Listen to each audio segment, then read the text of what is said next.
Cambodian Airlines aren't really popular or famous. Not many people or traveler actually knows about these airlines. So we really have insufficient data to know if the airline is actually good or bad, or is it even safe? Well, today I'm taking one. I have a flight to South Korea and I choose to fly with this airline, Sky Angkor.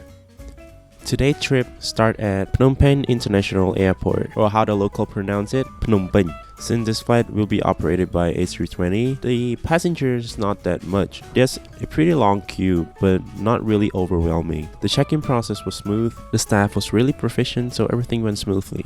One thing to note here, the check-in only opened 2 hours before the flight. We wait at the gate for a few hours, and why do I say a few hours? Because the flight actually delayed by 1 hour. They said that it was due to air traffic or something, and I choose to believe them. Given the nature of this flight operating at this hour, the delay, I think it was unavoidable, considering that other airlines such as Korean Air and Asiana Airline, which operating at a similar hour, they also face delay.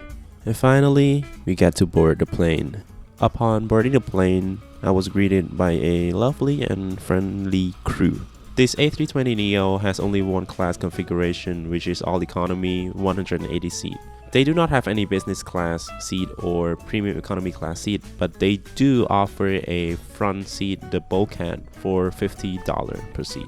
And my seat today is in 28F. The seat was rather comfortable. While I was waiting for the plane to take off, I spent a little bit of time looking out through the window at the Phnom Penh International Airport. Regardless of how small the airport is, they do have a lot of plane parking at the gate.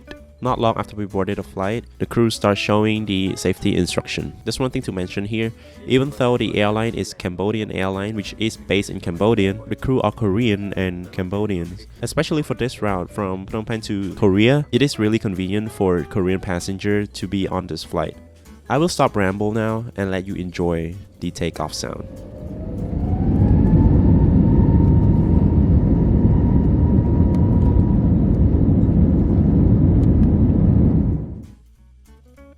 Right after we take off, looking through the window, we can see the night city of Phnom Penh.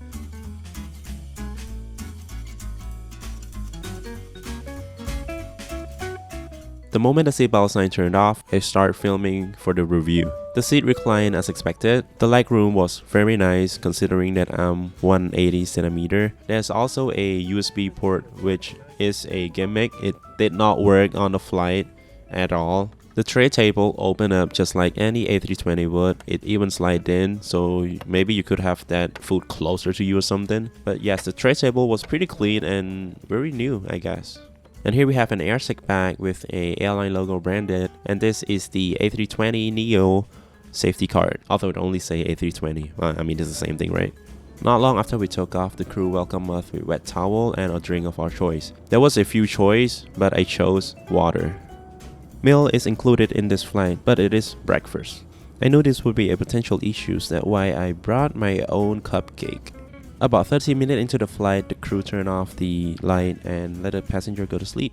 I wasn't feeling sleepy at that time, so I just binge watching some Netflix series and munching on my cupcake. I woke up to a very beautiful sunrise. Not long after that, the meal was served on an Airflot catering. I don't know what the logo Airflot is on there. But regardless, the meal was splendid considering it is a airline food. It was a pretty full course meal. There were a chicken noodle, a food platter, yogurt, and a piece of croissant. Oh yeah, and also a coffee, which is a drink of your choice. You can go with cola, water, or anything you want. They do have a few choices for you to choose. Looking out the window, this is the first light of Korea. We officially reached Korean land, which is full of snow. It was white. Not long after that, we reached the notorious Incheon airport bridge thing that we know we're gonna land in Incheon. Yeah, the landing was smooth.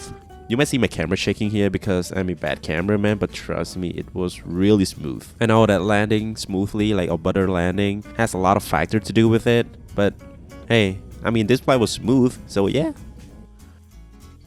There is a few things to take back from this flight. The aircraft that was on was pretty new. It is an A320neo, registration XU 730s for you AF geeks out there. The previous owner was Scandinavian Airline. This aircraft is only 3-year-old, that's why it's pretty new. The service was really good. If you need a flight attendant, they will be there. The food was amazing. The price was awesome as well. Overall, a good experience. I would definitely fly this again.